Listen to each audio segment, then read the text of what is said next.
Episode की शुरुआत वहीं से होता है जहां से एपिसोड खत्म हुआ था। एपिसोड की शुरुआत में सीनियर सिस्टर निंग उस डेमन से कहने लगती है कि अब तुम भाग के कहाँ जाओगी। तभी पीछे से हरे बाल वाली लड़की आती है और इविल क्रिएचर कह के अपने बिल्ले को उसी की ओर जोर से फेंक देती है। और ये जो बिल्ला होता है वो एक बड़ा सा टाइगर का रूप ले लेता है और इसे देखकर ये जो लड़की है वो घबराने लगती है। तभी टाइगर को दिखाया जाता है उस लड़की के सामने जोर जोर से रोर रोर करके आवाज़ निकाल रहा होता है।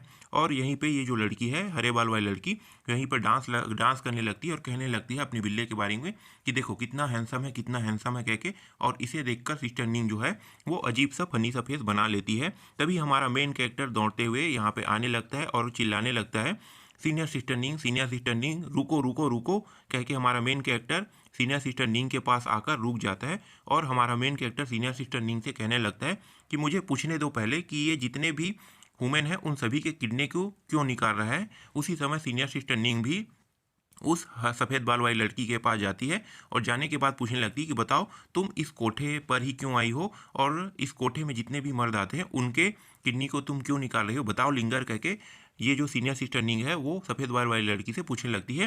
तभी ये जो सफ़ेद बाल वाली लड़की है वो कहने लगती है कि जितने भी पुरुष है वो उन सभी का मरना वो सभी के सभी मरना डिजर्व करते हैं कह के जोर से सीनियर सिस्टर निंग के ऊपर चिल्ला रही होती है।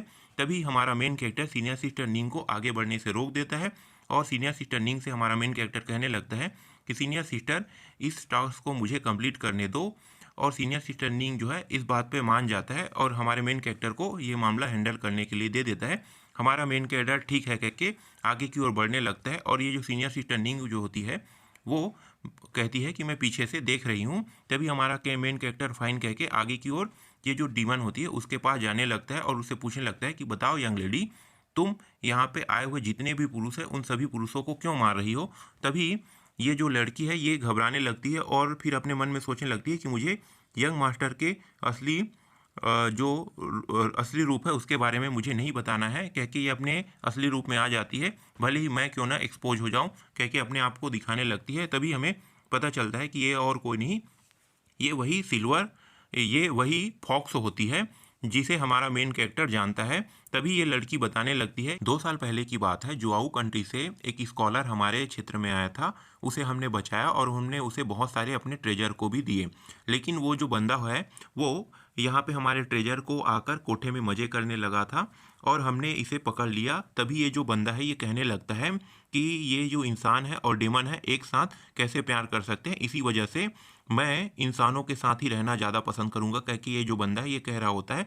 इस बात को सुनकर ये जो डेमन है उसे गुस्सा आ जाती है और उसके बाद ये जो इंसान है वो अपने बहुत सारे इंसानी क्लेन को लेकर इसी डेमन क्लेन के ऊपर हमला कर देती है। इसी वजह से ये जो डेमन क्लेन है ये पूरी तरीके से तबाह हो जाती है। इसमें सिर्फ ये जो लड़की है जो डेमन फॉक्स और इसके जो छोटे छोटे वो जो 3 बच्ची थी वही बस बचे हुए थे, सभी के सभी मारे जाते हैं। इसे ये जो डेमन फॉक्स है ये रोते हुए इन सारी घटनाओं के बारे में हमारे मेन कैरेक्टर सिस्टर निंग और वो जो हरे बाल वाली लड़की है उन तीनों को बता रही होती है और कहती है कि वो सारे के सारे जितने भी मेरे क्लैन के मेंबर थे वो बहुत ही इनोसेंट मेंबर थे, इनोसेंट पर्सन थे और उन सभी को मार दिया गया बहुत ही बुरी तरीके से। इसी वजह से मैं यहाँ पे बदला ले रही हूँ कह के ये रोते हुए बताने लगती है। और वो सभी के सभी पर्सन जो भी है वो सभी पर्सन ऐसी है इसलिए इन सभी का मरना डिजर्व करता है कह के रोते हुए बता रही होती है। तभी हमारा मेन कैरेक्टर सीनियर सिस्टर निंग की ओर देखता है और पूछने लगता है कि बताओ सीनियर सिस्टर निंग अब क्या करें। तभी ये जो सीनियर सिस्टर निंग होती है वो हमारे मेन कैरेक्टर से कहने लगती है कि ये तुम्हारा टास्क है, तुम जो चाहो वो कर सकते हो कह के अपने फ्लाइंग शॉट पर बैठकर यहाँ से भाग जाती है। और ये जो हरे बाल वाली लड़की भी है ये भी वहाँ से भाग जाती है, चलो कह के अपने टाइगर को बोलकर वह उसके ऊपर बैठकर ये भी भाग जाती है। तभी हमारा मेन कैरेक्टर और ये जो डीमन फॉक्स है इन दोनों को दिखाया जाता है। हमारा मेन कैरेक्टर जो है वो डीमन फॉक्स से कहने लगता है कि मिस डोंग तुमने मुझे मेरा जो आइडेंटिटी है उसे छुपा के रखा, इसके लिए मैं तुम्हारा धन्यवाद करता हूँ। तभी डीमन फॉक्स कहने लगती है कि थैंक यू यंग मास्टर। तभी ये जो डीमन फॉक्स होती है वो हमारे मेन कैरेक्टर के पास आकर हमारे मेन कैरेक्टर के साथ चिपक जाती है और उसे बताने लगती है कि जिन्होंने हमें बचाया है वो और कोई नहीं तुम्हारे फैमिली का मेंबर है कह के बताने लगती है।